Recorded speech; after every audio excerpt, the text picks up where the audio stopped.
Kamusta uli mga ka-active? Nagbabalik uli ako para magbigay ng updates tungkol sa Coca-Cola PBA Youngstars. Ngayon naman, isama natin ang mga mami pagdating sa Happy Energy. Nakita na natin ang mga updates ng Coca-Cola PBA Youngstars sa Luzon at Metro Manila.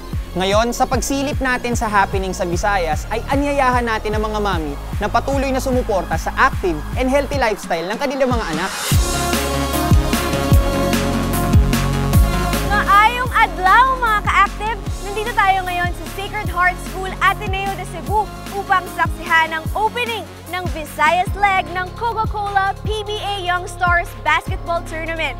Handang-handa na ang mga teams na ipakita ang kanilang happy energy to take them one step closer to their PBA dream. The Visayas leg officially opened its doors for these aspiring young basketball stars. Kitang-kita naman na full support ang tandem ng Coca-Cola at PBA sa ligang ito.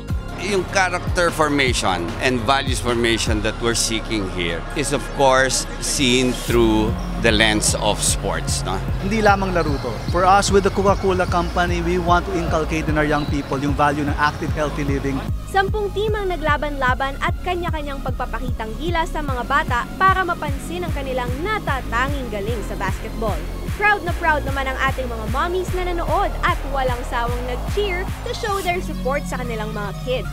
So every time mayroon silang mga league, lagi kami nagsuporta sa anak namin. Pinagluluto, pinatulog ng maaga. Kung ano ang dream sa anak, ang mami support lang yan. Kitang-kita ang happy energy ng mga kabataan dito sa Cebu. Pati ang mommies at daddies nila napaka-supportive sa kanilang active and healthy young stars.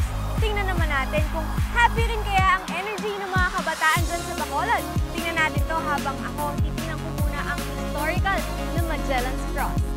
Todo sa happy energy ang pinakita ng mga batang basketballista ng Visayas sa Pacbanwasang, Bacolod.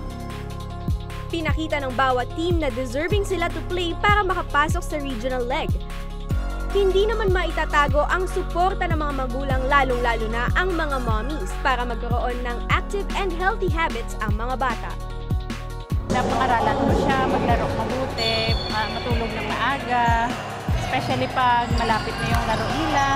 Siyempre, to stay active and healthy, ang pag-inom ng fluids ang kanilang paraan para bumalik ang kanilang lakas at laging game to play basketball on the court. Bago mag-practice, uminom ako ng maraming tubig at pag break naman, inom ako dito. Sobrang happiness talaga ang experience natin dito sa Visayas region. Kahit mga mommies at daddies nga talagang nag-enjoy sa panonood ng active and healthy lifestyle na hatid ng Coca-Cola PBA Youngstars sa kanilang mga anak.